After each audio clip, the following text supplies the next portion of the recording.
ஜனநாயகத்திலே அந்த மெஜாரிட்டி, அதாவது பெரும்பான்மையை நிரூபிக்க வேண்டிய இடம் சட்டமன்றமே தவிர ஆளுநர் மாளிகையோ அல்லது ஆளுநருடைய அலுவலகமோ அல்ல என்பதை இந்த மக்கள் மன்றத்திலே தெரியப்படுத்த வேண்டும். மத்தியில் இருக்கக்கூடிய அந்த பாரதிய ஜனதா கட்சியானது எப்படி ஒரு மக்கள் விரோத நடவடிக்கைகளை, ஜனநாயகத்தை முடக்கக்கூடிய நடவடிக்கைகளை தொடர்ந்து மேற்கொண்டு வருகிறது என்பதற்கு சான்றாக இன்று இந்த நடவடிக்கையை தமிழக ஆளுநர் அவர்கள் செய்து கொண்டிருக்கிறார்கள். இது ஆளுநர் அவர்களுடைய இந்த முடிவு தவறானது. படித்த ஒரு ஆளுநர் அவர்கள் இப்படிப்பட்ட ஒரு அரசியல் சாசனத்தை குழி தோண்டி பதக்கூடிய ஒரு முடிவு எடுப்பார்களே ஆனால் இந்த 8 கோடி தமிழக மக்களுடைய உரிமை என்ன ஆகிறது? இந்த 8 கோடி தமிழக மக்களுடைய தீர்ப்பு என்ன ஆவது? ஆச்சி மசாலா எந்த சமையலும் ருசி தேடும் ரகசியம் 20 ரூபாய். இன்று தமிழகம் முழுவதும் இன்று காலை தமிழக காங்கிரஸ் சார்பாக அனைத்து மாவட்ட தலைநகரத்திலும் நாங்கள் இந்த ஆர்ப்பாட்டத்தை செய்து கொண்டிருக்கின்றோம். இந்த ஆர்ப்பாட்டமானது இன்று தமிழகத்திலே தேர்தலுக்கு பிறகு தனி பெரும்பான்மை கட்சியாக தமிழக வெற்றி கழகம், விஜயின் தலைமையிலான தமிழக வெற்றி கழகம் 108 இடங்களை பெற்று தனிப்பெரும் கட்சியாக மக்கள் தீர்ப்பு வழங்கியிருக்கிறார்கள். அந்த தீர்ப்பினை ஒட்டி ஒரு தமிழகத்திலே ஜனநாயக ரீதியில் மதசார்பற்ற ஒரு சமூக நீதியை, மனித நேயத்தை போற்றக்கூடிய ஒரு அரசை அமைக்க வேண்டும் என்ற ஒரு உயரிய நோக்கத்திலே இந்திய தேசிய காங்கிரஸ் ஆனது தங்களுடைய ஆதரவை தாவேகாவிற்கு வழங்கி தமிழகத்திலே ஒரு நல்ல ஆட்சி மலரச் செய்ய வேண்டும் என்ற முயற்சியை மேற்கொண்டுள்ளோம். இந்த முயற்சிக்கு முற்றுக்கட்டை போடும் விதமாக மத்தியிலே இருக்கக்கூடிய பாரதிய ஜனதா அரசானது ஆளுநருடைய அதிகாரங்களை பயன்படுத்தி இந்த ஆட்சியை அமைக்க விடாமல் தடுக்க நினைக்கிறார்கள். இந்திய அரசியலமைப்பு சட்டத்தின்படி ஒரு மக்களால் தேர்ந்தெடுக்கப்பட்ட ஒரு அரசு அமைக்கப்பட வேண்டும். அதுதான் ஜனநாயகம், அதுதான் மக்களாட்சி தத்துவம்.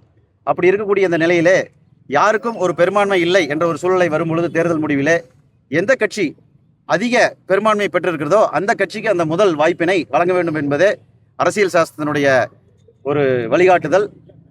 இதுவரை கடைபிடித்து வந்த ஒரு மரபு என்பது அனைவருக்குமே தெரியும். அப்படி இருக்கக்கூடிய விதிகள் இப்படி இருக்கக்கூடிய இந்த நிலையிலே இன்று 108 இடங்களை பெற்று ஒரு தனிப்பெரும் கட்சியாக தாவேகா வந்திருக்கிற பொழுதும் ஆளுநர் அவர்கள் என்னிடத்திலே நீங்கள் நிரூபியுங்கள், 118 இடத்திற்கான இதை நிரூபியுங்கள் என்று சொல்லிக் கொண்டிருக்கின்றார். ஜனநாயகத்திலே அந்த மெஜாரிட்டி, அதாவது பெரும்பான்மையை நிரூபிக்க வேண்டிய இடம் சட்டமன்றமே தவிர ஆளுநர் மாளிகையோ அல்லது ஆளுநருடைய அலுவலகமோ அல்ல என்பதை இந்த மக்கள் மன்றத்திலே தெரியப்படுத்த வேண்டும்.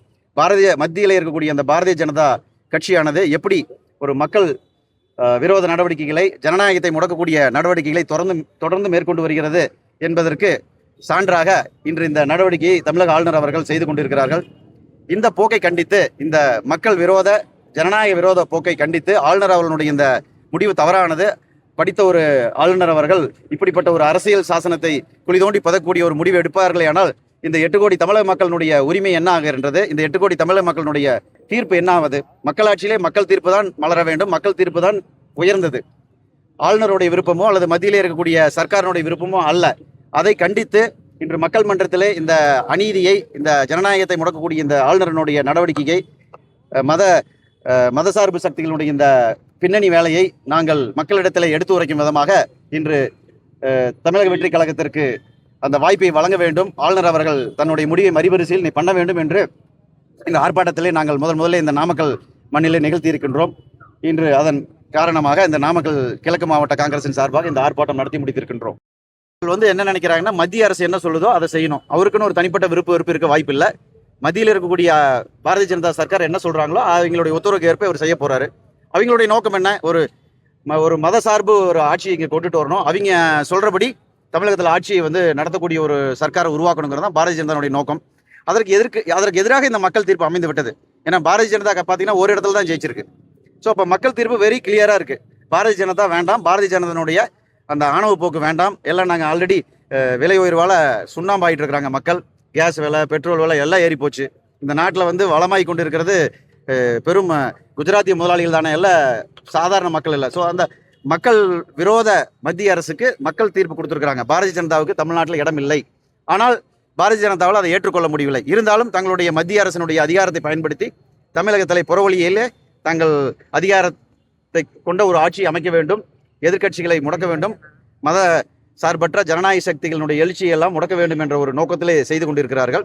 அதை முறியடிக்க வேண்டும் என்ற ஒரு பொறுப்பின் காரணமாக தான் காங்கிரஸ் இன்று இந்த நிலைக்கு தள்ளப்பட்டு இந்த முடிவை நாங்கள் எடுத்திருக்கின்றோம். அதாவது சட்ட ஒரு இந்திய அரசியலமைப்பு சட்டம் என்ன சொல்கின்றதோ அதைத்தான் ஆளுநர் அவர்கள் செய்ய முடியும்.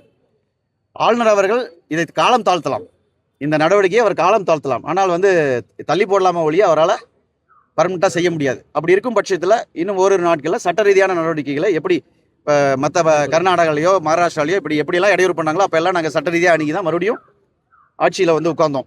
ஸோ அதுபோல் இன்னும் 2 நாட்கள் பார்ப்போம். ஆளுநர் அவர்கள் இதே முடிவில் உறுதியாக இருப்பார்களே ஆனால் சட்ட ரீதியான நடவடிக்கை எடுப்போம் என்பது தெரிவித்துக் கொள்கின்றோம். எந்த சமையலும் ருசி தேடும் ரகசியம் 20 ரூபாய்.